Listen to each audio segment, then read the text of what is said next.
राहिला आता माझा विषय. मी तर मेलो तरी या आजत मैदानातून हटत नाही. काय व्हायचं ते होऊ दे. त्याचे दुष्परिणाम तो जाणं, मग ते मराठी जाणं. त्याच्यानंतर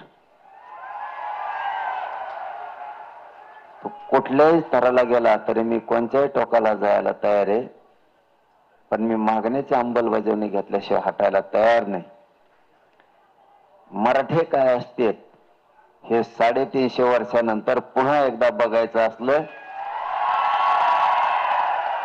तर त्याला माझा नाविलाज आहे. पण मी मरुस्तर इथून हटत नाही.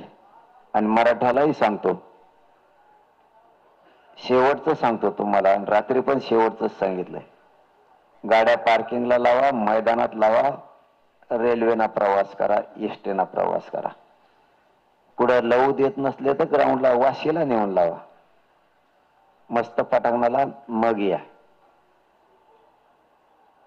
शांत राहायचं सांगितलं. किती माझी तब्येत खराब झाली तरी तुम्ही शांतच राहायचं, येडवणी करायचं नाही. मला माहिती आहे तुम्हाला माझी माया आहे, मला तुमची माया आहे. किती त्रास झाला तरी तुम्ही शांत राहायचं. मी मेल्याच्या नंतर तुम्ही तरी पण शांतच राहा, माझं आव्हान. त्याच्यानंतर तुम्हाला काय करायचं तुम्ही तुमचं करा, पण तरीही त्याच्यानंतरही माझं म्हणणं आहे तुम्ही शांत राहा. ही लढाई शांततेने लढायची, जिंकायची. मी मरुस्तर हटणार नाही हे देवेंद्र फडणवीसला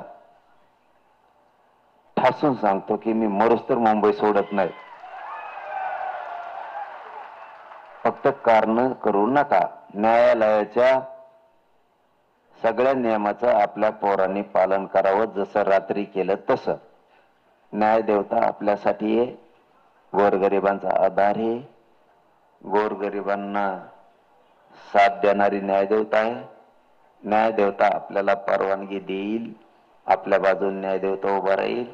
गोरगरिबांच्या लेकराच्या डोळ्याचे अश्रू पुसायचं काम न्यायदेवता करील. आपल्या वेदनेत सहभागी न्यायदेवता होईल. न्यायदेवता आपल्यावर अन्याय करणार नाही.